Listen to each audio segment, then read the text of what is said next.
নমস্কার, আপনার স্বাগত আছে আমাদের পাশে।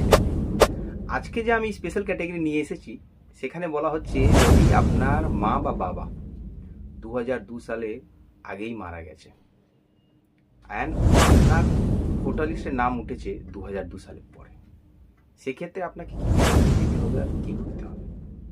সেক্ষেত্রে বলবো কি, যেহেতু আপনার মা বাবা 2002 সালে আগে মারা গেছে, তো ওনাদের তো ডেথ সার্টিফিকেট আছে। সেই ডেথ সার্টিফিকেট ওনাদের একটা ডকুমেন্ট হয়ে গেছে। তার সঙ্গে 2002 সালে আগেকার মানে 2001, 2000, 99-এ বা 98-এ সময় ভোটার লিস্টে যে পাতাতে ওনাদের নাম ছিল সেই পাতাটাকে জেরক্স করে ওর সঙ্গে ডেথ সার্টিফিকেট অ্যাটাচ করে আপনার এই 11টা ডকুমেন্ট, যা কোনো একটা ডকুমেন্ট ওর সঙ্গে অ্যাটাচ করবে। আর ইনভিটেশন ফর্ম ওকে ভালো করে ফিল আপ করে ওর সঙ্গে এই 3টে ডকুমেন্টকে অ্যাটাচ করে নিজের বীর হাতে জমা দিয়ে